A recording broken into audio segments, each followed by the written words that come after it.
provincial de Mercedes han preparado para el día de la fecha. Hace algunos instantes, con algunos que estuvieron presentes, compartimos una nueva ceremonia de juramento de abogados de aquí del foro local y estamos entonces dando inicio a esta segunda parte de toda la actividad que teníamos prevista para el día de hoy. Esta jornada sobre el derecho de la discapacidad tiene alguna muy pequeña historia para compartir brevemente, porque hace algún tiempo habíamos estado hablando con los amigos de la asociación, en su momento con el doctor Sario, que estaba en el consejo directivo, después con el doctor Jorge Caramánico, actual miembro del consejo directivo, y fundamentalmente con una querida amiga, la doctora Sonia Chotro, con quien habíamos pensado que esta podía llegar a ser una propuesta más que interesante. Teníamos desde el primer minuto el nombre de quien iba a tener a su cargo la exposición de estos temas tan interesantes, y ese nombre era el de la querida doctora María Silvia Villaverde. Así que hoy concretamos de alguna manera también algún sueño que fuimos teniendo hace algún tiempo, y hoy, gracias entonces a la organización de los amigos de Salto, del trabajo que ha tenido también la organización la doctora Chotro y del apoyo fundamentalmente de todos ustedes, podemos decir que estamos más que felices y brindarle a quien hoy nos visita el marco adecuado y decirle también muchas gracias a la doctora María Silvia Villaverde por estar con todos nosotros. Creo que Claudia va a dar lectura a un decreto municipal. Sí, le queremos hacer entrega del decreto 30 del 2014, donde se declara de interés municipal esta jornada sobre derecho de la discapacidad, llevada a cargo por usted, doctor.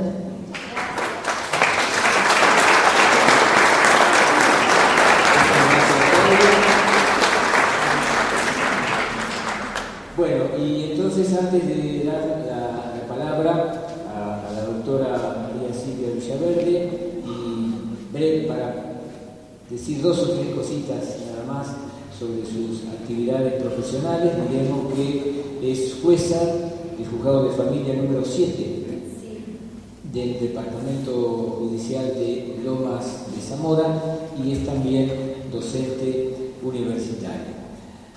Pero más allá de todos estos aspectos, lo que valoramos en ella sobremanera es su permanente predisposición para acercarse a las distintas actividades que no solamente el Colegio de Abogados de Mercedes, sino también todos los colegios de abogados de la provincia de Buenos Aires, la Fundación Sicuso y la Federación Argentina de Colegios de Abogados tienen la oportunidad de ofrecer, a través de contar entonces, con esta predisposición de la doctora para acompañarnos cada vez que la requerimos. Así que, bueno, María Silvia, muchísimas gracias, muy bienvenida aquí, y adelante entonces con los temas previstos para el día. Muchas gracias, doctor, muchas gracias, amigas, muchas gracias a todos. Yo estoy muy feliz de llegar, además viajamos tan bien, sin ninguna dificultad, que fue un instante. Pude trabajar a la mañana del juzgado, me vine para acá, así que fue un día inmejorable. No salió el sol, pero bueno, estamos nosotros. Bueno, el tema a mí me viene ocupando hace bastante tiempo, y le vengo dedicando el tiempo que puedo también. Es una alegría ver este salón lleno, sobre todo porque tenemos mucho trabajo por hacer. Hoy tenemos una gran ley, tenemos un tratado de derechos humanos que la Argentina ha firmado, aprobado por ley y además ratificado, que tiene la jerarquía más alta, porque tiene jerarquía supralegal y superior a toda otra normativa del Estado. Y claro, está todavía en el papel. Hemos dado algunos pasos, pero nos quedan muchos por dar. Entonces, en primer lugar, conocerla todos.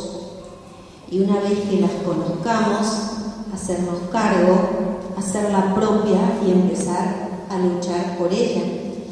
Porque los principales interesados son precisamente las personas y las familias de las personas con discapacidad, porque viven cotidianamente las barreras que la sociedad les ha construido, porque está plagada de barreras.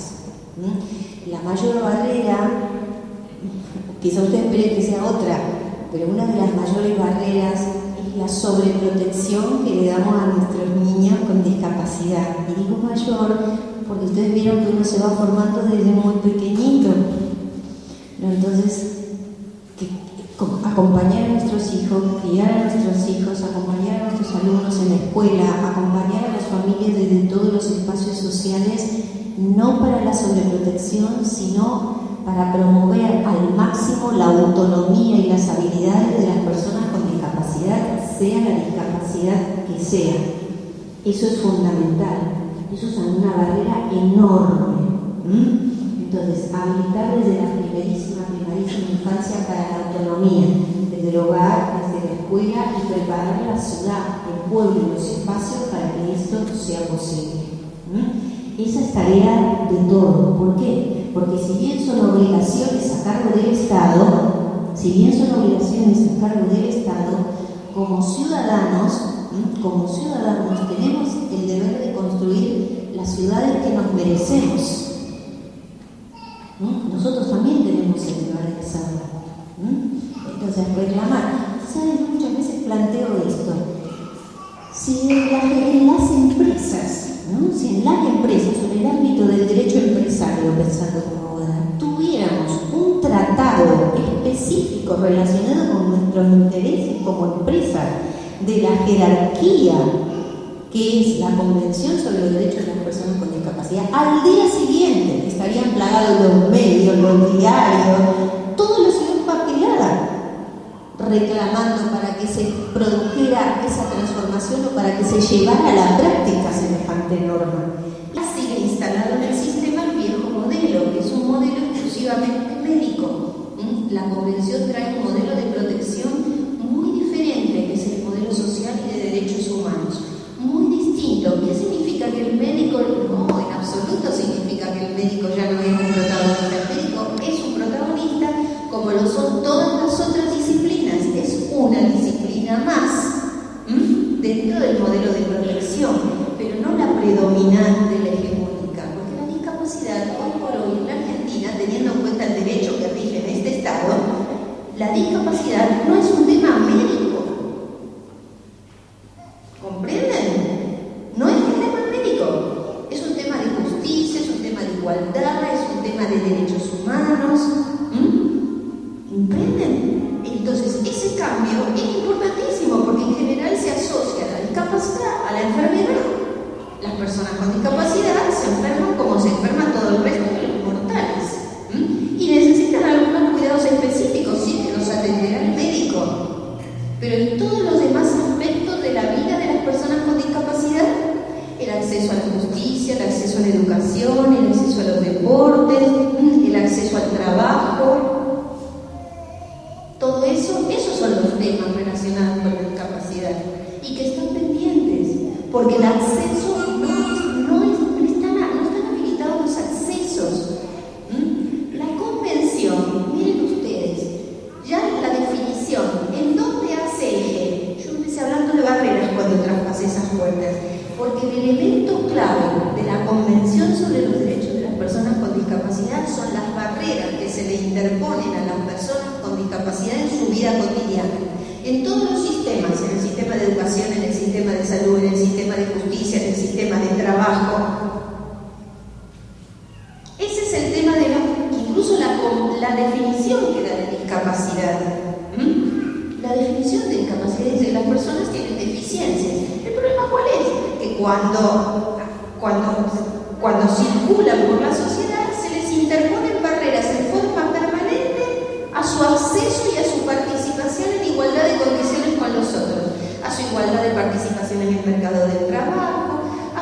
igualdad, a su derecho a participar en el sistema educativo, en el sistema de justicia.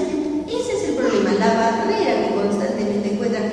Mismo para acceder a un edificio, que estaba contando recién mi colega, que en el juzgado no tenía los accesos adecuados para una persona con discapacidad motora. Y nosotros también lo vivimos eso. En una época teníamos un edificio que tenía unos pasillos tan angostitos que cuando había que girar, había algunas sillas que no pasaban. O nos habían hecho los baños de forma tal que la puerta estaba en el sentido contrario que tenía que tener. Y en una época también teníamos una rampa que parecía un tobogán. Era un tobogán para arrojarse por ahí. Pero no era un acceso adecuado para una persona con discapacidad motora. Porque queremos hacer las cosas, pero no sabemos. Por eso es que la convención se llama Convención sobre los Derechos de las Personas con Discapacidad. Pero lo que trae en realidad, lo que trae es obligaciones para el Estado con relación a un plan de acción, un plan de trabajo, que tiene que ver con qué? Con medidas que el Estado debe tomar para erradicar, para abolir todas las barreras que le levantó a las personas con discapacidad. Eso es, usted lee en el artículo de educación y dice: el Estado se compromete a adoptar medidas eficaces, adecuadas y conducentes para 2 puntos. Y ahí empieza a explicar cuáles son las barreras que hoy tiene el sistema de educación y que debemos eliminar. El Estado se compromete dice así, el Estado parte, Argentina es Estado parte, porque como ya le dije, mediante la ley 26.378, anoten la ley. ¿Saben por qué? Porque después ponen en el Google, ¿vieron en el Google? Le ponen 26.378 discapacidad y ya les va a aparecer la convención. ¿Saben?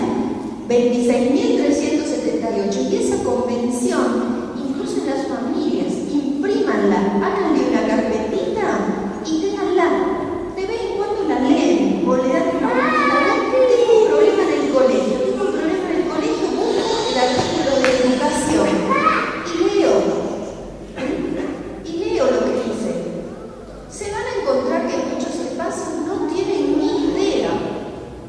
Y es un tratado de derechos humanos, ¿comprenden? No es cualquier cosa. Tiene jerarquía superior al Código Civil, al Código Penal, al Código de Comercio, a cualquier ley, resolución, decreto del Poder Ejecutivo. Es superior a todo eso. Y si no lo aplicamos, violamos el derecho, lo violamos. Entonces, ustedes fíjense a qué punto es esto. Cuando se hizo ese tratado, lo tenían claro esto de que no estamos preparados, muy claro. Y los que menos estamos preparados, nosotros los operadores judiciales que tenemos el mayor deber. El artículo 13 del tratado, que se llama Acceso a la Justicia, que es el artículo 13, tiene 2 párrafos. ¿Y saben qué dice en el segundo párrafo? Que una de las primeras obligaciones que el Estado debe asumir es formar a sus operadores judiciales, penitenciarios, policía y penitenciarios. Miren lo que dice, formar a los operadores judiciales, a personal policial y penitenciario. Miren usted. El Comité de los Derechos de las Personas con Discapacidad de Naciones Unidas le dijo a la Argentina que tenía que formar, hacer talleres para que los jueces aplicaran el artículo 12 y dejaran de aplicar la insania y la buratela.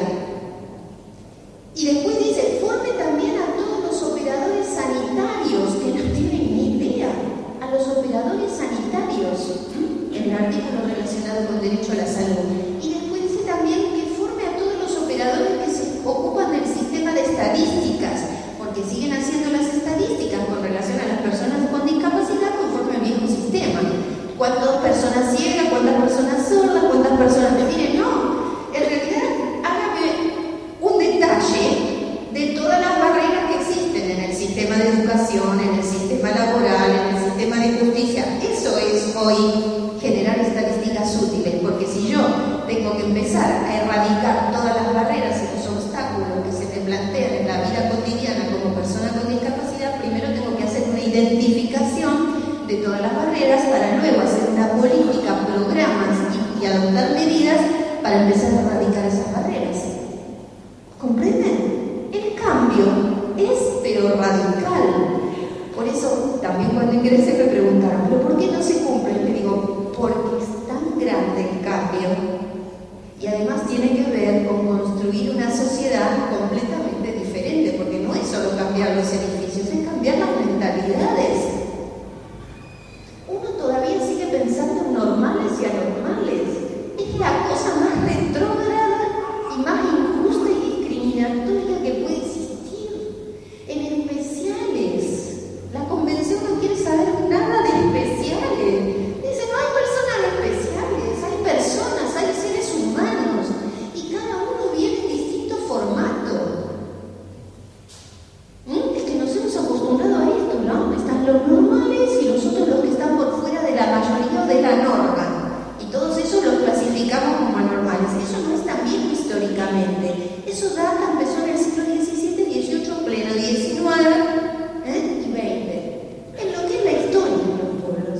Eso es muy reciente, tiene que ver con la modernidad, con la era industrial, con las fábricas, con los que no les servían. Entonces se segregaban, se excluían, se apartaban y después se los empezó a considerar especiales y después se empezó a hablar de integración. Era la persona la que tenía que adaptarse a la sociedad. Hoy la persona con discapacidad no quiere adaptarse a esta sociedad. Porque esta sociedad genera injusticia y desigualdad. Lo que quiere es transformar esta sociedad, transformar ese entorno para que ese entorno sea para todos. Eso es lo que dice el tratado, no van a creer que digo yo estas cosas. ¿Se dan cuenta qué cambio tan grande? Las personas con discapacidad no quieren adaptarse a una sociedad injusta, quieren transformarla. El programa de la integración, que es anterior a este de la convención, que es el de la inclusión, precisamente el tema ¿cuál era? Adaptarse a habilitar, ¿se acuerdan? La rehabilitación para... Ahora el concepto de rehabilitación y habilitación del artículo 26 es muy diferente al anterior. Rehabilitación se asociaba a una operación en una pierna o tengo un problema de... Tengo que hacer rehabilitación y tengo que hacer todo lo necesario para volver a adaptarme a... No, hoy los programas de habilitación y rehabilitación en el marco de la convención son programas integrales que tienen que ver con la inclusión de la persona que tiene el problema, la deficiencia o la carencia. Pero, ¿inclusión de qué tipo? En todos los aspectos de la vida. La Corte Interamericana de Derechos Humanos, que es un tribunal de justicia regional para América, dictó una sentencia contra Argentina, nos condenó en el 2012 en un caso que se llama Furlan y familiares versus Argentina.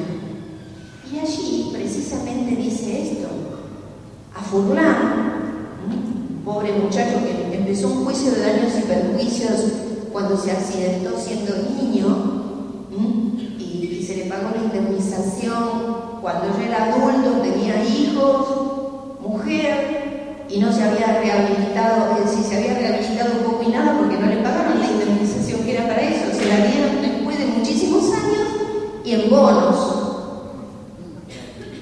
Entonces, imagínense, fueron a contar los bonos, le dieron no sé qué, bueno, nada, lo que era, y además se le había pasado toda la infancia, toda la adolescencia, toda la juventud y era adulto.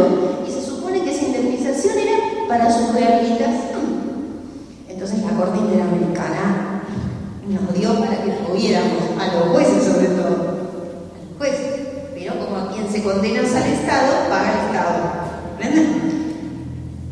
Y en ese caso la Corte Interamericana dice, el modelo de rehabilitación que debe aplicarse para rehabilitar ahora, porque al pasado no podemos viajar lamentablemente, es el modelo social de la Convención sobre los Derechos de las Personas con Discapacidad, que tiene que ver con la inclusión de esta persona en el trabajo. Es decir, la rehabilitación tiene que ver con la inclusión, con el proyecto de vida, ¿comprenden? Tener un proyecto de vida que contemple todas las dimensiones de la persona.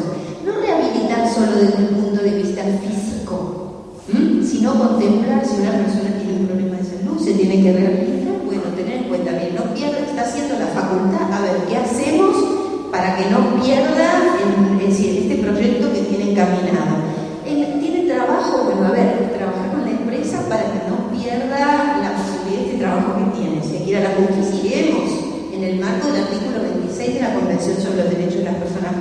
discapacidad. ¿Comprenden? No solo un aspecto y que por eso pierda el resto, es decir, tenga que hacer un corte en su proyecto de vida. Y la Corte Interamericana le dice al Estado, y utiliza estas palabras: el modelo médico no, el modelo social del artículo 26 de la Convención sobre los Derechos de las Personas con Discapacidad. ¿Por qué? Por el impacto negativo que tiene el otro modelo. Habla de impacto negativo. Lo tengo por acá. Yo había puesto mis notas, lo que pasa es que si uno se pone a pierde tiempo, pero ese trocito yo lo había sacado para que ustedes vieran que en realidad no son cosas con las que yo sueño, o ideales, no, son cosas que tenemos que hacer, que si no las hacemos como Estado y la gente se anima a denunciarnos ante la Corte Interamericana, después nos condenan. ¿Ven? Y acá está. Miren dice la Corte Interamericana, dice: en correspondencia con el modelo social y con el concepto de rehabilitación del artículo 26 de la Convención sobre los Derechos de las Personas con Discapacidad de la ONU, ese es nuestro tratado, se hizo en la ONU, ¿vieron? Por eso dice así. Teniendo en consideración el impacto negativo de la falta de una debida rehabilitación en las diversas esferas sociales, laborales y educativas, esta Corte ordena que las reparaciones otorgadas en el presente caso deben seguir el modelo social para abordar la discapacidad, lo que implica que las medidas de reparación no se centran exclusivamente en las medidas de rehabilitación de tipo médico, sino que incluyen medidas que ayuden a la persona con discapacidad a afrontar las barreras o limitaciones impuestas con el fin de que dicha persona pueda lograr y mantener independencia, capacidad física, mental, social y vocacional, y la inclusión y participación plena en todos los aspectos de su vida. Párrafo 278 y 288 de Furlan y Familiares, que también en el Google se encuentra muy fácil. Ustedes ponen en el Google Furlan, Corte Interamericana, y ya se les bajan todas las sentencias. Buscan el párrafo 278 y 288 y se encuentran con esto. Porque hoy en Internet tienen absolutamente todo. Ponen Furlan, ponen Corte Interamericana y lo buscan, se bajan la sentencia y la leen. Y ahí también la Corte le ordenó a la Argentina hacer un cuadernillo donde estén todos los recursos cuando alguna persona con discapacidad llega a la justicia, que le puedan entregar la cartilla, una cartilla con todos los recursos que existen, es decir, a dónde deben dirigirse para acceder a los servicios, que en parte ustedes saben que estamos haciendo, pero estamos a mitad de camino, en la primera etapa del camino. Ahora, para poder recorrer el camino tenemos que primero conocer qué cosas han cambiado, porque si no, no las podemos reclamar. Si seguimos reclamando el viejo modelo, para el viejo modelo algo podremos obtener, pero tampoco nos va a ir bien porque ya está el modelo nuevo, desconocido, pero está. ¿Comprenden? Cuando digo modelo, quiere decir modelo de protección. ¿Qué es lo que el Estado decidió? El Estado decidió adoptar como protección, como modelo de protección para las personas con discapacidad, este modelo, el modelo social y de los derechos humanos, que dice: es la sociedad la que discapacita cuando le eleva barreras a las personas. Las personas son todas diferentes, vienen de distintas formas. Lo que ocurre es que esta sociedad está preparada para solo un grupo. Y todos los demás lo único que encuentran es obstáculos, problemas, barreras. O porque no caminan, o porque no tienen brazos, o porque la sociedad es para todos. Nadie nos está haciendo un favor, todos tenemos el mismo derecho, los que tenemos brazos y los que no tenemos, los que tenemos piernas y los que no las tenemos, los que vemos y los que no vemos, los que oímos y los que no oímos. Todos tenemos igual derecho. Y todo tiene que estar preparado y adaptado para todos. Eso es accesibilidad, que es otro concepto clave de la Convención. Eso es accesibilidad, eso es acceso. Acceso a los derechos. pensaban que yo le iba a venir a hablar. Quizás cosas más concretas, ¿no? Del día a día. Pero sepan que cuando ustedes van a la justicia y al juez le piden algo relacionado con discapacidad, el juez tiene el deber de responder en ese marco, en el de la ley 26.378. Después, en el resto de la normativa. Pero si el resto de la normativa contraviene esto, el juez tiene el deber de aplicar el control de convencionalidad y decir, esto contraviene el tratado. O directamente en el marco del artículo 25 de derecho a la salud o 26 de habilitación, ordena tal cosa. Se van a encontrar con eso. Y el Estado va a diseñar sus políticas públicas también en el marco de este tratado. En una época había unos carteles muy grandes, no sé si acá los hubo, pero en Buenos Aires los había, donde decían derechos de las personas con discapacidad, ley 26.378, los carteles enormes. Acuérdense de esa ley, aunque esté todo por hacer, piensen que uno también, yo sé que queremos nuestros derechos hoy, luchemos por nuestros derechos hoy, pero como ciudadanos responsables de las generaciones por venir, tenemos el deber de asumir que esta convención se hizo en nuestra época y tenemos que luchar por ella para que se implemente, para que se haga práctica en la vida de las personas. Yo, si vengo hoy a hablarles a ustedes del modelo social, en realidad primero les estaría hablando de algo que no está vigente. Que no está vigente. En este estado rige el modelo social de protección. El modelo social de protección dice que la sociedad conforme la tenemos organizada oprime, tiene barreras, oprime a las personas con discapacidad. Es la sociedad la que genera discapacidad. Porque miren, si yo llego a un lugar y llego con mi silla de ruedas y tiene rampa, tiene las puertas de una amplitud necesaria para que yo acceda, tiene los baños preparados, está construido. ¿Yo qué problema tengo? Yo disfruto del espacio igual que lo disfruta cualquier otra persona. Yo si voy al juzgado y ahora les voy a agregar algo más, ya que pasamos de primero, estamos en confianza. Piensen que cuando hablamos de acceso, que eso es una tarea que hay que hacer, cuando hablamos de acceso, por ejemplo, acceso a la educación, y me circunscribo al aspecto edilicio, ¿no? Supónganse que tengo una silla de ruedas, y dicen, bueno, en la Universidad de Buenos Aires, por ejemplo, en la Facultad de Derecho en la Universidad de Buenos Aires, le hicimos las rampas, le hicimos ascensores, le hicimos todo, está perfecta. Podemos decir que hay acceso a la educación universitaria para el estudiante que quiera estudiar Derecho. Ahora, piensen ustedes, vamos al caso de la persona, porque ahí es donde yo voy a ver si hay acceso o no. Supónganse que esta persona vive en Remedios de Escalada, como vivo yo, en un barrio. Salgo con mi silla de mi casa. Supónganse que mi casa está preparada. Vamos a ver qué es acceso, Salgo de mi casa. Supónganse que mi casa, porque vivo yo, está preparada. Entonces salgo con mi rueda, con mi silla de ruedas tranqui. Llego a la esquina. ¿Está preparada salgo, cruzo la calle, que la calle no haya bache, subo a la otra y espero el colectivo. Se supone, porque no tengo por qué yo ir en remis. Tengo que andar gastando en remis. Bueno, colectivo. Viene el colectivo. Si no está adaptado al sistema de transporte, ¿cómo subo al colectivo?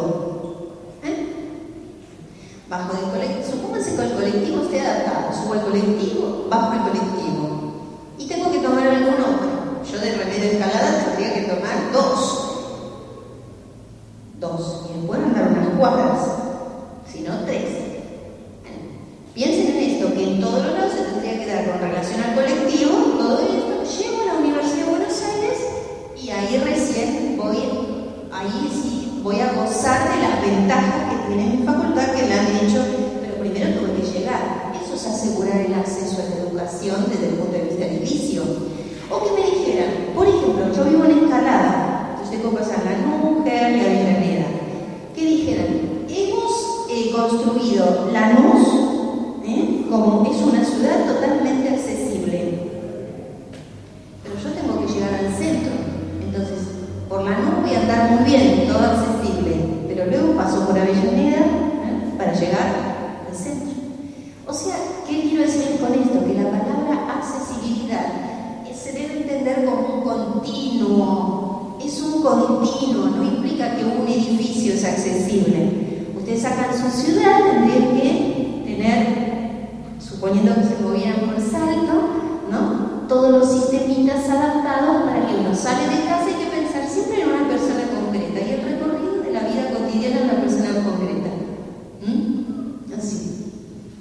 En el juzgado, por ejemplo, voy a tomar el caso del juzgado para que nos encontremos con otra barrera, que es una de las peores, la barrera de las actitudes de los demás, la barrera actitudinal, les llama el tratado, habla de barreras actitudinales, que es la más fuerte. Yo les voy a hablar de la experiencia personal de uno, porque como yo he vivido, yo me formé en el viejo modelo y ahora me encuentro con este, ¿no? Entonces uno está formado, está todo sellado a fuego por la cultura, porque es así. Porque a mí misma, cuando estoy hablando, a veces me encuentro con que uso palabras que me atraviesan el viejo modelo, que quiero sobreproteger, que quiero adoptar medidas incursionando en la vida de la persona en exceso, ¿no? Ese afán de sobreproteger a la persona con discapacidad y no dejarle aire para que decida, para que ella tome las decisiones. Bueno, voy a juzgar, está preparado, ingreso, llego al despacho del juez. Suponga mesa de entradas. Bueno, mesa de entrada desde el punto de vista físico, todos sabemos, quizás acá en Salto no, pero ya a la mesa de esta altura, por acá, allá, problema, claro, bueno, acá no puede pasar, esto ustedes lo van a arreglar rápido, bueno, si la persona con discapacidad va acompañada, y ni le cuento si es una persona con discapacidad intelectual o con discapacidad mental, ya a ella no le hablan, le hablan al acompañante. Es como que está pintada. Eso si no le llamamos insano. Vino el insano, decíamos en una época, en los expedientes de Insenia, vino el insano. Así, estas cosas, ¿no? La barrera lingüística. Nos dirigimos y utilizamos unas palabras para dirigirnos a las personas con discapacidad hoy totalmente vedadas, más allá que estén en el Código Civil. Los dementes en sentido jurídico, dice el Código Civil. Y el Código Penal dice la mujer idiota. La mujer idiota. No lo repitan. Ustedes cuando lean el 86 hagan así, esta palabra no la leo y sigan. Es una manera de rebelarse contra semejante sistema de discriminación lingüística. ¿No? Pero demente, idiota, incapaz, bueno, incapaz ni que hablar. Estamos también atravesadísimos, sobre todo los abogados. Imagínense, desde los 17 dividimos a las personas en capaces e incapaces. Hay que sacarse ese lastre de encima. Estamos creídos de que en el mundo circulan los capaces y los incapaces, los normales y los anormales, andan los dementes en sentido jurídico, los sanos, todas estas categorías que hoy debemos reírnos, pero reírnos con desprecio, ¿no? Considerándolo una barrera lingüística dentro de las actitudinales. Bueno, llegan al juzgado, supóngase que la gente de mesa de entradas está preparada, se dirige como corresponde a la persona que debe dirigirse y llega al despacho del secretario o del juez. Les cuento esto porque ya hicimos un protocolo y el protocolo versa precisamente sobre las barreras actitudinales, es decir, todo lo que le hacemos a las personas con discapacidad en el juzgado y que no deberíamos hacer. Se llama Propuesta para un Trato Adecuado, Protocolo para el Acceso a la Justicia de las Personas con Discapacidad. Yo fui la experta local en esto y la experta internacional fue María Soledad Cisternas, que es una abogada ciega chilena, y el dinero lo puso Eurosocial, que es una entidad de la Unión Europea que invierte en proyectos para el acceso a la justicia en todos los países de América Latina, y se hizo entre la Defensoría General de la Nación, el Ministerio de Justicia de la Nación,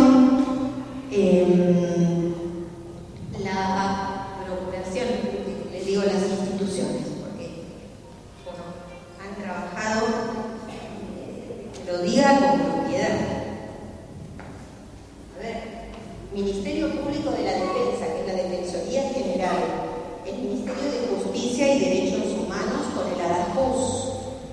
el Ministerio Público Fiscal de la Ciudad Autónoma de Buenos Aires y las dos expertas, yo era de acá, del país, y María Soledad Cisternas, que además es la presidenta del Comité de los Derechos de las Personas con Discapacidad de Naciones Unidas como experta internacional. Bueno, hicimos ese protocolo y ahí fuimos identificando todas estas cosas que nosotros sabemos, que nos consta que las hacemos, porque yo lo vengo viviendo desde el 96 que soy juez de familia, entonces viví lo anterior también.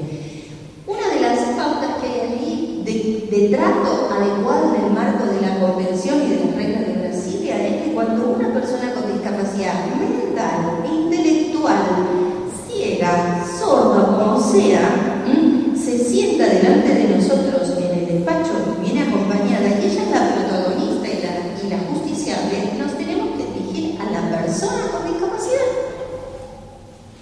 No es que tiene que quedar fuera del ángulo, no. Sin duda que eso genera en el acompañante, ¿no? Y una de las cosas que ocurre es que en general, sobre todo en el caso de discapacidad intelectual, la persona quiere responder por el otro. Es una forma de ayudar, siempre con buenísima intención, no van a pensar que es por mal, siempre es por bien. Porque eso siempre son el tema con la discapacidad, que siempre uno lo hace con las mejores intenciones. Y esa es otra barrera a superar.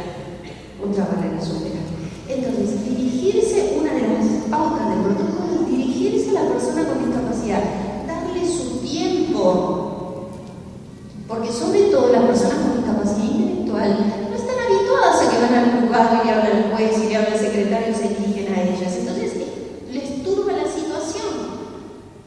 Entonces, darle tiempo, darle tranquilidad, expresarse de un modo adecuado y sencillo si la persona tiene un lenguaje sencillo, buscar el modo, hablarle del equipo de fútbol, hablarle de qué equipo de fútbol somos, de qué, algo que le dispare algo, Ustedes no saben, en casos con River, Racing, Boca y esas cosas, la respuesta que uno tiene con personas que por supuesto muchas de ellas no hablan siquiera.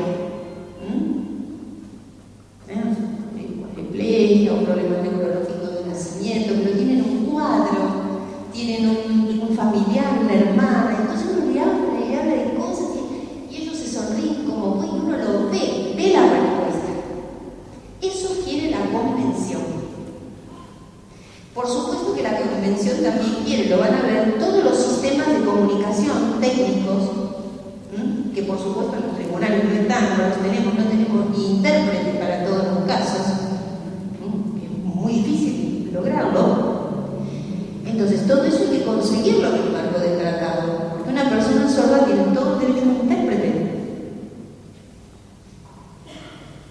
Todo el derecho a un intérprete. Porque la convención habla de que es la voz de las personas con discapacidad la que le importa al sistema. Es lo que ellas quieren, son sus preferencias, su voluntad. Entonces, en este protocolo, lo que hemos hecho es eso, relevar nuestras incapacidades para respetar a las personas con discapacidad. Eso hemos hecho aquí. ¿Para qué? Para formarnos y adquirir habilidades. ¿Ven?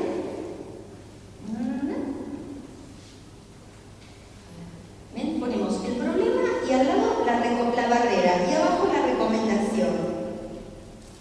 Esta es la parte de internación, pruebas periciales, cómo los peritos actúan con las personas con discapacidad. Ahora vamos a hablar de eso más específicamente, pero acá dice una barrera, diferencia entre la barrera arquitectónica. En general, no resultan invisibles esas barreras. Creo que se habla mucho de invisibilidad. Claro, porque uno no está acostumbrado a ver como barreras todos estos obstáculos a los derechos de los demás. ¿Entienden? Entonces, es invisible todo ese tema de la cartelería. Por ejemplo, cuando vino al tribunal me dijeron, pero María Silvia, mira, estos carteles los tenés a qué altura. Una persona que viene en silla de ruedas. ¿Y dónde los tenés? ¿En qué sector? Los tenés cuando ya llegaron a la mesa de entrada.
una chica con un problema neurológico comentó, dice, vamos a tomar un helado y en lugar de preguntarme a mí, le piden al acompañante el gusto. ¿De qué lo quiere? Le dicen, ¿de qué lo quiere? Y el acompañante que le dice, pregúnteselo a ella. Eso es un acompañante que no sobreprotege. Vamos a comprar ropa. ¿Cuál querés? ¿Cuál te gusta? ¿De qué color? Tarda. Y bueno, mire, ¿qué va a hacer? Tarda. Si está muy apurado el empleado, habrá que decirle. Y mire, hay que darle su tiempo a la gente para que se decida. Vaya, atienda a otro mientras nosotros pensamos. Y si tengo que estar media hora, estaré media hora. Y una hora también. Miren, cada uno tiene su tiempo para decidir, ¿vio? Eso, si es desde chiquito, mejor. Y si no es de chiquito, en la vida nunca es tarde, ¿no? Pero ese tipo de cosas, eso es entrenar a la sociedad, porque esas son las barreras actitudinales, las que más preocupan. Porque hasta que nosotros no nos demos cuenta de todas estas barreras actitudinales, difícilmente vayamos a poder aplicar la convención. Porque las otras medidas son todavía más fuertes, implican inversiones, implican mucho más. Si aún nosotros no estamos convencidos de este derecho, ¿no?, a que hablen, a que su voz sea escuchada, a que recuperen la voz, como sea. Difícil, difícil incoherencias. Jamás admitir una cosa así. Habla y se expresa como puede. Habla y se expresa como puede. Y sus intereses, su voluntad, tiene tanta importancia como la de cualquier otra persona. Pasa con los defensores. Vieron que ahora en materia de discapacidad mental hay un defensor en los tribunales, tenemos los defensores. ¿La tiene un defensor de salud mental? No. Bueno, nosotros tenemos, qué sé yo, suponete que haya 10, 12 defensores, 3 o 4 son defensores, los del artículo 22 de la Ley de Salud Mental, ¿no? Bueno, entonces le decía al defensor, pero María Silvia, viene una persona, qué sé yo, con esquizofrenia o una persona con discapacidad intelectual, y me dice que quién, le digo, vos sos el abogado de esa persona, no sos el abogado de la familia. La familia tendrá otro abogado en su caso si hay intereses contrapuestos, pero vos tenés que decir lo que ella quiere, porque en muchos casos, vieron, en discapacidad mental, por ejemplo, en la internación, la persona no quiere estar internada. Vos le pones un abogado y el abogado dice, apélate, yo no quiero estar acá, y el abogado tiene que apelar. Después, con el informe del perito, más lo que dijo el abogado, más lo que dijo el asesor, el juez resolverá si sigue internado en la internación involuntaria, ¿vieron?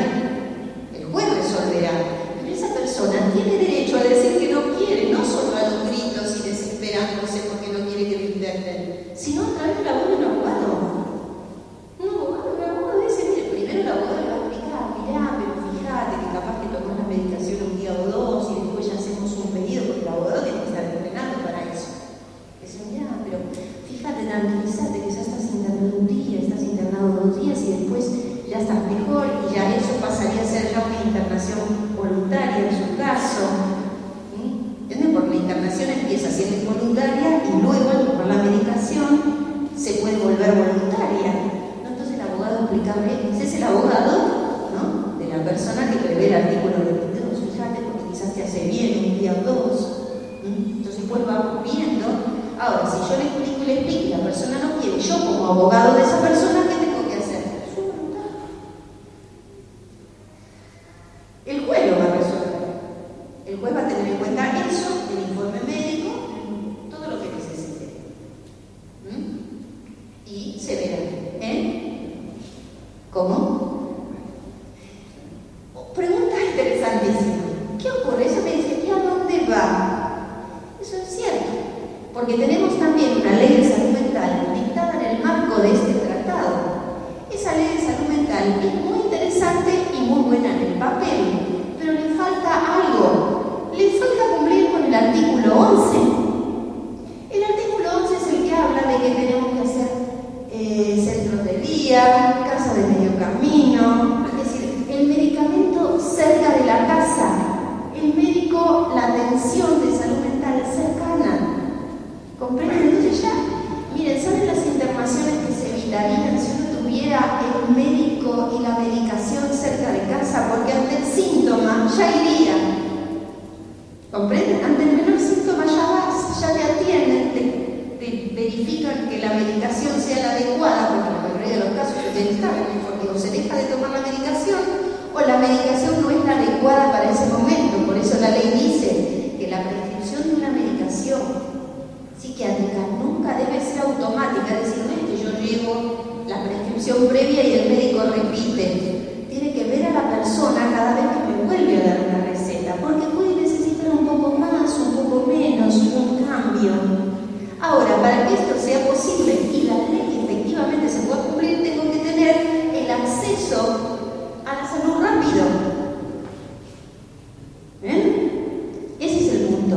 Es ese artículo 11 que dice que hay que hacer todo esto, que como un sistema intermedio entre el gran hospital o entre la internación y el hogar y la persona. Esas son las cosas por las que hay que luchar. Antes no teníamos ni ley, eso reconozcanlo, porque si no tenemos ley tampoco podemos reclamar con base en qué reclamás. Ahora, que existan las leyes y que sean desconocidas, eso sí es una pérdida, ¿entienden? Porque las leyes están. Yo ya les decía al principio, miren si las empresas tuvieran una ley así con relación a algún interés que es el de ellos. ¿Ustedes creen que estarían tan pasivos? No.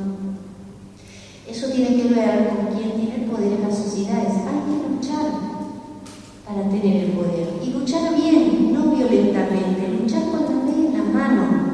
¿Entienden? Ir por un lado, ir por el otro, reunirse, asociarse, dialogar. Dialogar, si una vez fracasa, vuelta a la siguiente. ¿Ustedes vieron como la ola? ¿Vieron lo que la ola hace con la piedra? ¿Quién diría que la piedra tan dura y sin embargo la ola va y la trabaja y la esculpe? ¿Quién es más interesado que nosotros? El proyecto es el proyecto de una sociedad buena, de una sociedad mejor, de una sociedad más justa. No lograrlo genera muchísima violencia. La frustración mal canalizada, si no la canalizamos bien, genera violencia. Entonces, reunirse, tomar la convención, estudiarla, explorarla al fondo. Cada vez que hacemos un pedido, fundar artículo tal de la ley, tal. Convención sobre los derechos de las personas con discapacidad, ley 26.378, llámenle Tratado de Derechos Humanos, porque tan desconocido es que convención sobre los derechos de las personas con discapacidad. ¿Qué será?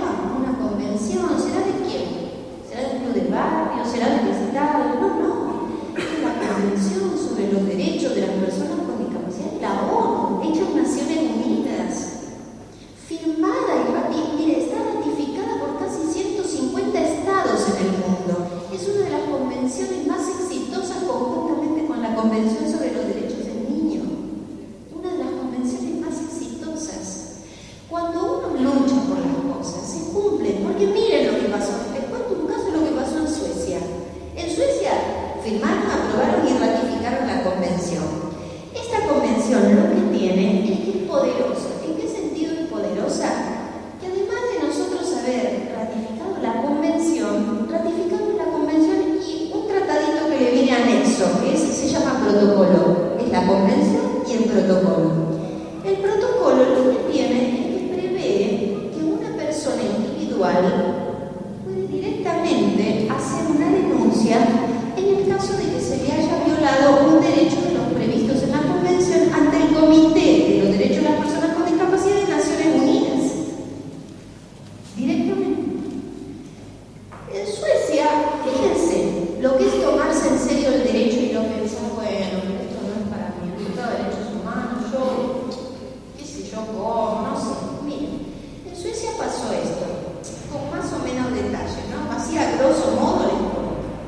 Una persona le habían ordenado hacer rehabilitación. Y la rehabilitación la tenía que hacer en una piscina, en una pileta de natación. Hacer la rehabilitación en esa piscina implicaba que tenía que trasladarse a una ciudad cercana, dejar su hogar, bueno, ¿no? Dejar su hogar, cuando la familia proponía lo siguiente: hacer una piscina en el fondo de su casa. Ellos querían hacer la piscina en el fondo de casa porque tenían el terreno, tenían el lugar, pero había una ordenanza municipal que prohibía hacer en ese terreno, en ese lugar, esa piscina. Una ordenanza municipal que regía en condiciones de igualdad para todos los vecinos. Entonces el municipio le dijo: no, miren, ustedes están en igualdad de condiciones los demás. Ahí van a decir que hubo que discriminación indirecta, porque cuando yo aplico a gente que está en distintas situaciones la misma ley que para todos, en realidad perjudica a determinadas personas más que a otras. Entonces llegan a la ONU con esto de la pileta de natación. A Naciones Unidas llegan los vecinos del barrio como los vecinos de Salto, quieren hacer una piscina en el fondo de casa para hacer la rehabilitación y, como dicen, hacerlo en casa, en su barrio, sin tener que trasladarse, sin caminar, y le dicen que no porque es para todos. No, pero mire, yo soy una persona con discapacidad, esto lo necesito porque si no periódicamente yo me tengo que trasladar. No hubo caso. Entonces se fueron al Comité de Naciones Unidas y el Comité de Naciones Unidas le dijo: ¿qué le dijo a Suecia? Que es recumplidor además, Suecia, con las personas con discapacidad pobre. Y le dijo: usted violó el tratado. Violó el tratado. Les cuento este caso porque ustedes vieron lo que es tomarse en serio la ley. A veces uno entra en un circuito que ya no se toma en serio nada. Lo que tiene importancia no lo tiene en cuenta. Y hay épocas en que atravesamos crisis y que descreemos de todo. Pero tengan la esperanza, tenganla, de que la ley sirve. Pero a medida que nos la tomemos en serio, tomarse en serio y reclamar con fundamento en la ley, no lo vuelven y no rompiendo cosas, sino porque aquello es eficaz, a largo plazo muy eficaz para la sociedad toda. Porque si no, uno puede lograr una ventaja personal, uno. Pero lo importante es que la mayoría sí se construye una nación. Cuando uno hace algo, tiene que pensar que sean las condiciones en las que todos pueden acceder y reclamar por esa vía. Yo les cuento el caso de Suecia para que vean ustedes un país que tiene el mismo tratado. Los organismos están en Naciones Unidas, por lo tanto, disponibles para todos. No es que los suecos llegan más que nosotros. No.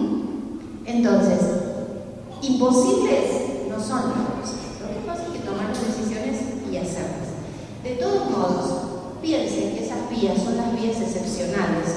Nuestro Estado, de todos modos, con relación a la Convención, tiene interés en cumplirla. La CONADIS está trabajando fuertemente. Y hay muchos organismos que están haciéndolo. En los municipios hay organismos que ya se organizan a partir del modelo social con la Convención como base. Entonces, que desplazan el modelo social, es decir, que ningún equipo técnico hoy que aborde el tema de la discapacidad, ya sea mental, intelectual, motora, cognitiva, visceral o lo que sea, le van a plantear a ustedes un equipo que tenga un médico solamente. No se le ocurre a nadie. ¿Entienden? Porque el médico va a abordar el tema de la salud, pero ¿quién va a abordar el aspecto laboral, el aspecto de la educación, el aspecto de la familia, los derechos familiares? El tema de la ley, específicamente en el derecho a la familia, habla de todo el derecho a la planificación familiar, en materia de reproducción de las personas con discapacidad, sobre todo intelectual. ¿Quién lo va a hacer? El trabajador social, el psicólogo, los acompañantes terapéuticos. Díganme que acá debe haber presentes más profesionales. ¿Quién más se va a acercar? ¿Quién va a estar en ese equipo? Sí, ya lo dije. Eso es lo primero. Los fonoaudiólogos, todas las disciplinas que tengan, ¿quién? Kinesiólogos, terapias ocupacionales, no son los trabajadores importantes que son. Entonces, el equipo tiene que tener todo esto, no solo el médico. Y en el tribunal, en materia de salud mental, ya no hay el psiquiatra solo, porque si no violaríamos el tratado. Es decir, primero van a personas de confianza de la persona, en los expedientes de insania, los mismos expedientes de insania. Entonces, con quién la persona tiene una relación de mayor confianza, porque lo que hay que generarle es apoyo, no curatelas. La gente viene por la curatela, sigue viniendo por la curatela al tribunal, porque hay un formulario donde el médico pone una cruz y dice, para la pensión necesita curatela, y con eso viene. Dice, vengo a hacer la curatela. Le digo, ¿usted sabe que para hacer la curatela primero la tengo que declarar incapaz? Y que sabe que no va a poder casarse, y no va a poder votar, y no va a poder cobrar su sueldo, y no va a poder, si yo voto, si yo trabajo, si yo esto, si yo lo otro. El otro día, los asesores de incapaces, se siguen llamando asesores de incapaces, están haciendo la revisión en el marco de la ley de salud mental. Vieron que cada 3 años hay que revisar la declaración de incapacidad y la curatela. Entonces están revisando. Entonces nos mandan montones de expedientes que están revisando. El otro día llegó uno muy viejo, que estaba archivado, se le había iniciado una insania, un expediente de insania. Entonces era viejo, y miramos la edad, debería tener 62 años, 20 tantos años, y no volvieron más, decíamos con mi secretaria, ¿por qué lo llamamos por teléfono al número que dice en la solicitud de trámite, a ver qué pasó con esta chica? Y llamamos por teléfono. Nos atiende un señor, a mi secretaria primero, una secretaria mendocina, y atiende el señor y le dice, señorita, no la puedo atender que estoy medio viudo y estoy cocinando, y le cortó. Medio viudo y estoy cocinando, y le cortó. Dejamos pasar un rato y volvimos a llamar, ya pensamos, en esta casa todos tololos, todos tololos. Dejamos pasar un rato y volvimos a llamar. Y el señor ahí pidió disculpas y nos contó que en realidad su señora estaba internada, él estaba sordo, estaba cocinando, y le entró esta llamada preguntando de una cosa que él no entendía para nada que él estaba hablando. Dice, se me quemaba el pescado, dice, yo le conté. Y le digo, pero señor, ¿usted porque estaba medio viudo? Dice, porque mi señora, la verdad, la señora estaba muy mal, estaba internada, estaba muy mal, muy mal. Entonces lo que él decía es cierto, estaba camino a la viudez. Entonces estoy medio viudo, y contó. Entonces le digo, bien señor, nosotros lo llamamos por tal cosa. Fíjense ustedes, la chica esta era profesora de música. Y estaba haciendo su jubilación, y primero había ido a La Plata a tramitarla, y después le recomendaban que yendo no sé a qué pueblo, la jubilación se la hacía más rápido. Entonces estaba viviendo en ese pueblo, en la casa de una amiga donde estaba haciendo su jubilación, y había dado clases de música durante todos estos años. Era un expediente de insania que la asesora sacaba y volvía otra vez al trámite, íbamos a citar. Imagínense, esta mujer vivió todos estos años dando clases de piano en la academia en Banfield. No me acuerdo ahora, es una academia que hay en muchos lugares. Academia de música, y estaba tramitando su. Le dije yo, ¿es una de pensión por discapacidad? No, me dijo, la pensión, la jubilación, estaba haciendo su jubilación. En muchos casos no es necesaria la declaración de discapacidad. ¿Cuántos casos hay de expedientes con declaración de discapacidad que la persona va a cobrar su pensión y la cobra?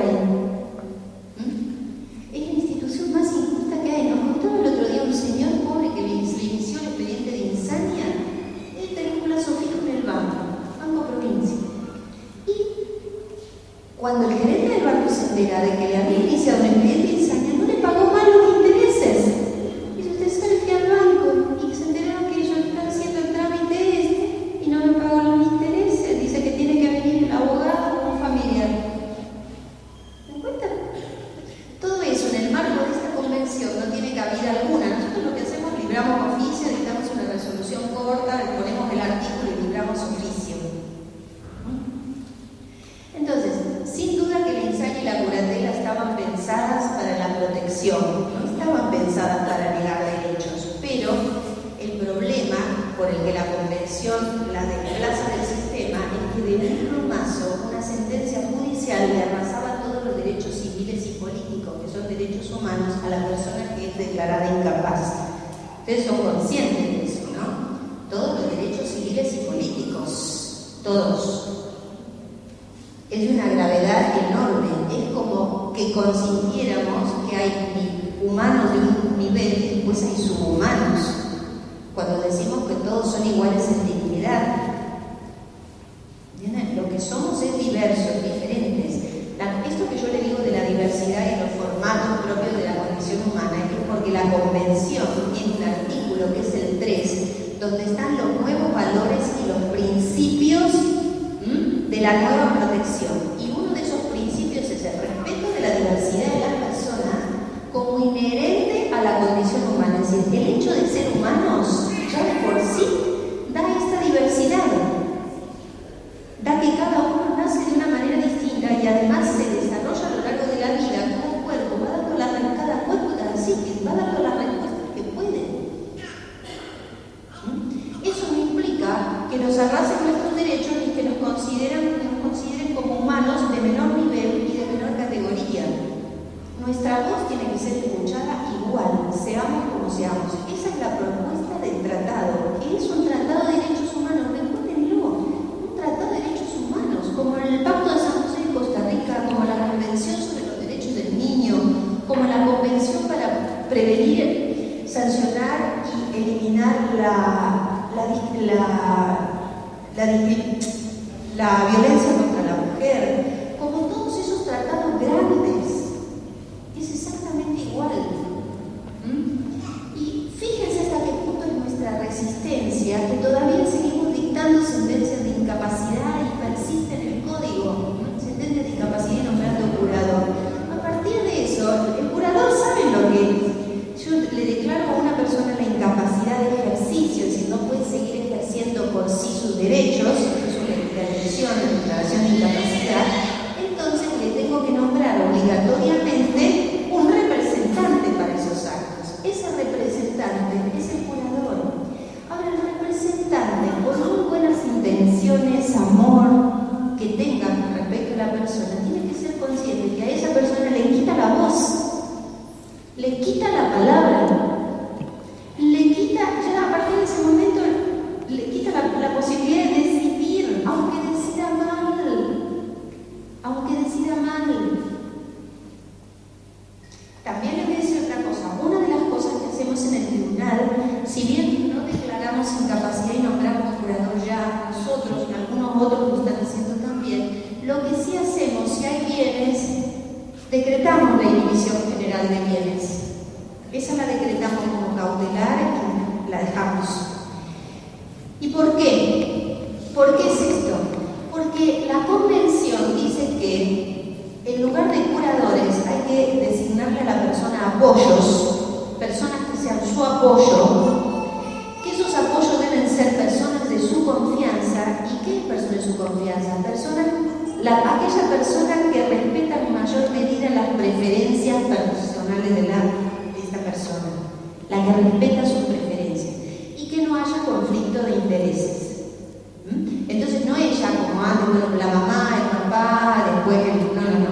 A ver, pero capaz que es el hermano que mejor comprende, ¿no? Y el que más respeta sus preferencias, porque la mamá lo quiere mucho, pero en general trata de sobreproteger, le parece que lo que dice, ¿comprenden? Entonces se va mirando eso para designar apoyo, que pueden ser más de uno, puede ser uno de los aspectos económicos, otro para el resto de las actividades, a veces entre hermanos se reparten esas tareas, se nombra al padre y al hermano, un hermano más joven que le da mucha tranquilidad a los papás, ¿no? Quizás el papá y el hermano más joven, para hacer los trámites. Bueno, entonces les contaba lo de la inhibición. ¿Por qué dejamos la inhibición? La inhibición sabe lo que es, ¿no? Es algo, uno se inscribe en el registro que no se pueden tocar los bienes de esa persona en el caso de que tenga bienes, ¿comprenden?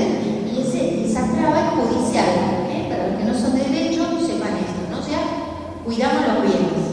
Si alguien quiere disponer de esos bienes, cuando pidan un informe al registro, porque lo quieren vender o por algo, le va a salir que hay una inhibición general de bienes del tribunal tal. Entonces, no tiene más remedio que ir al tribunal a ver por qué hay trabada esa inhibición.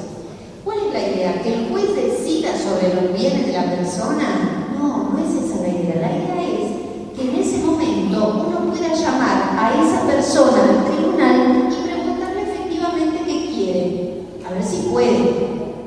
Hay muchas personas que no pueden hacerlo, sin duda, pero hay otras personas con discapacidad intelectual que hoy por hoy están alegremente declaradas incapaces en el sistema, que perfectamente pueden decir si quieren o no quieren vender esa casita. Les voy a contar casos concretos para que vean cómo funciona. Entonces uno se asegura que le puede preguntar efectivamente, es decir, que va a ser consultada. Esa es la idea de la inhibición. Si puede, lo hará, y si no, se verá de qué manera uno puede que se haga la operación, pero controlando que... Porque la convención dice que hay que designar apoyos, pero los apoyos tienen que ser con salvaguardias. ¿Qué es la salvaguardia? Es designo como apoyo a tal o cual persona, pero la salvaguardia es para evitar el abuso que puede hacer el apoyo de esas funciones de apoyo.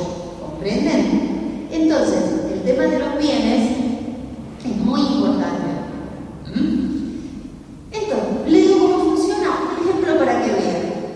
Un caso de un expediente de estos que teníamos en el tribunal. Un muchacho de 30 y pico de años, viene el hermano y dice, tenían una casa en Temperley, una casa grande con inquilinos atrás, muy grande, en la que se quedó viviendo solo nuestro justiciable, el muchacho que tenía el expediente en el tribunal. Entonces viene el hermano y dice que le parece que sería bueno vender esa casa, que es tan grande, para vencer los alquileres que había, lo que no traería problema. Vendemos esta casa y compramos unos departamentitos en Adrogué, en uno vive y el otro se alquila y le da una renta. Era bien intencionado, ninguna historia de acá de mala intención, de abuso, de nada de eso. Entonces lo llamamos al interesado, venga para acá. No es que le preguntamos, ¿qué opinás sobre? Digo, escúchame, vos vivís acá en la casa tal. ¿Qué te parece venderla? ¿Se te ocurrió alguna vez venderla? Es decir, en el marco de una conversación. En el marco de una conversación. Entonces el muchacho lo que dijo es, primero, nacieron ahí. Es un barrio. Tiene vecinos. Tiene amigos. Tiene el club. Está solo. La hermana está en España y el hermano no vive con él. El de la segunda casa, los inquilinos de toda la vida viviendo ahí. Uno de ellos, un muchacho de su misma, había un muchacho viviendo que creció ahí, su misma edad. Y Adrogué, fíjense, era radical, iba al comité, pero radical, muy político, se lo dejó bien claro, le digo, bien, si lo declaro incapaz, iba a tener un tema con el voto. Bueno, la tenía muy clara eso. Entonces contó que él iba al centro de Adrogué porque iba a estas actividades y porque además ahí había un tema, se gastaba la plata porque le gustaba mucho la ropa, entonces iba a ver bienes.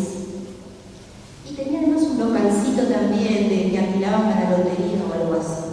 Bueno, entonces él, claro, no tenía ningún interés en vender su casa, porque él quería vender, además no veía la necesidad, no lograba comprender por qué iban a vender la casa, no tenía el más mínimo sentido. Era un tema de inversión, vieron de cómo pensamos nosotros. Y bueno, por ejemplo, cuando decimos, mi mamá viejita en semejante casa, ¿qué va a hacer? Vendo, compro 2 departamentos, aunque sea, miren, en Puerto Madero, yo pienso en mi madre, que tiene 83 años, si yo le digo que vendo la casa y le compro en Puerto Madero 2 departamentos, mi mamá me dice, pero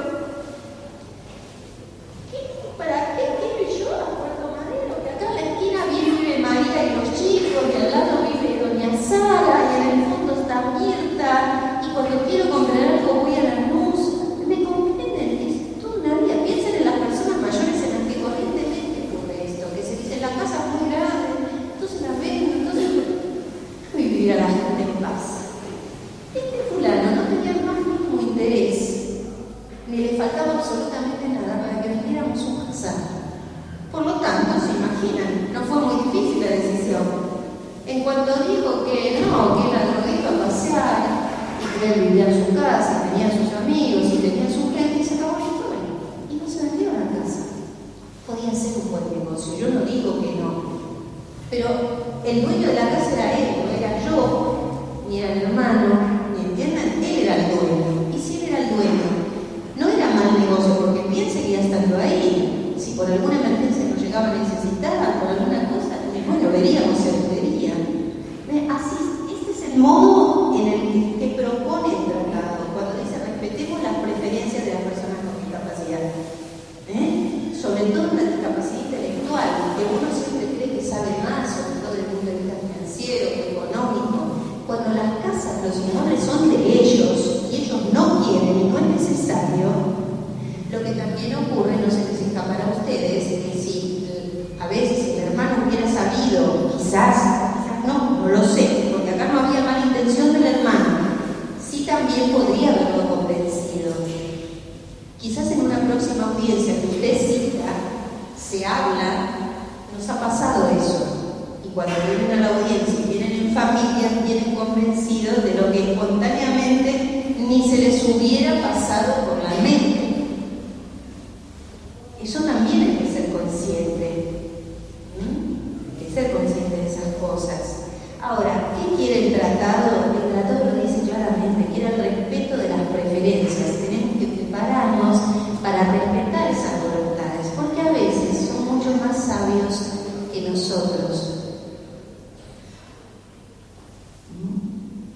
Cuando nosotros estamos muy atravesados por los valores que imperan en este momento y que a veces se alejan un poco de una vida buena, ¿no? Entonces, la convención propone todo esto. Difícil, muy difícil.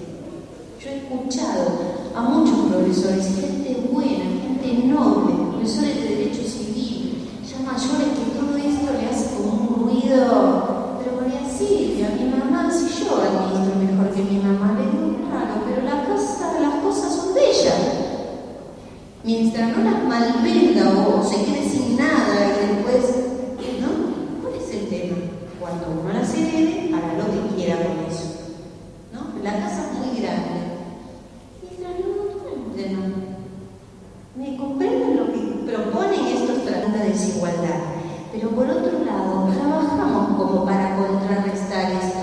El tema es que tomemos estos